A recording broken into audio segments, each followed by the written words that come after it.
اگر کالج میں پڑھنے والے کو کوئی آ کر بتائے نا کہ آیت یہ کہہ رہی ہے قرآن کی تو وہ اپنا عقیدہ چھوڑ دے گا، آیت کی بات مان لے گا.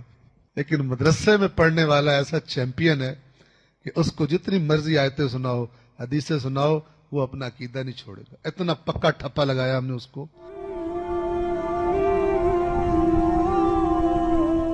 تو یہ موجود ہے فیس بک وغیرہ پر، یہ کلپ ان کا موجود ہے اور غالباً میرے پاس بھی سیو ہے.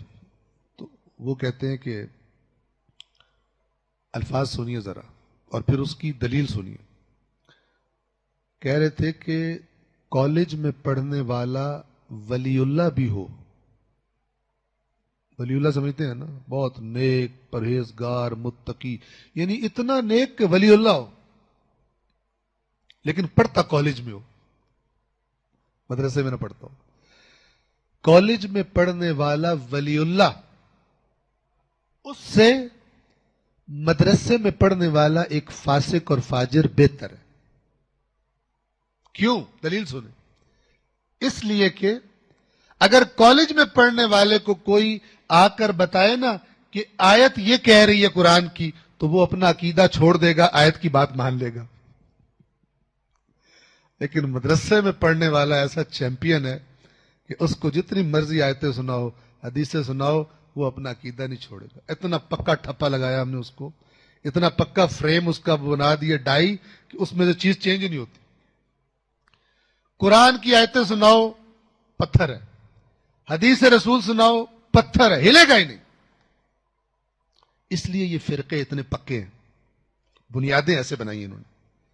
چونکہ جن چیزوں نے اصل دین بتانا ہے وہ قرآن و حدیث ہیں، ان کو بند کر دو جیلوں میں اور زنجیروں میں، ان کو عمر قید بلکہ تا قیامت قید کی سزا دے دو اپنی طرف سے.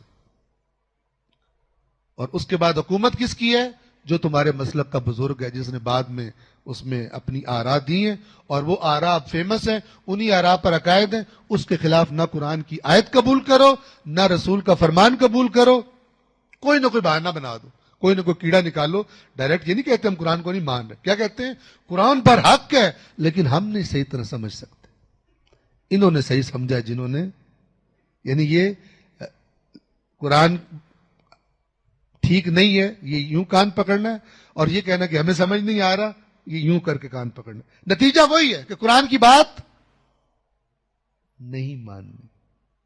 تو اللہ تعالیٰ نے نعوذ باللہ 23 سال ایسے زحمت کرائی رسول اللہ کو، قرآن نازل کرو، قرآن کے بارے میں یہ اہتمام کرو. ذالک الکتاب لا ریب فیہ ان ھذا القرآن یہدی للتی ہی اقوم. یہ قرآن ہے جو سب سے مضبوط راستے کی طرف ہدایت کرتا ہے. ائمہ اہل بیت فرما گئے ہر چیز کو قرآن پہ پلٹاؤ. ہمارا نام لے کے بھی کوئی بات کرے کسی کتاب میں جہاں بھی ہو، دیکھ لو قرآن کے خلاف نہ ہو. یہ ایویں ہی کہہ گئے تھے، ایویں ہی کہہ گئے تھے. یعنی ان کے پاس اور کہنے کو باتیں نہیں تھی تو ٹائم کافی ہوتا تھا، تو انہوں نے یہ باتیں ایسے ہی کر دی. ان کا فائدہ نہیں ہے، کرنا وہی ہے جو ہمارے اپنے اپنے مسلک کے بزرگوں نے باتیں کر دی.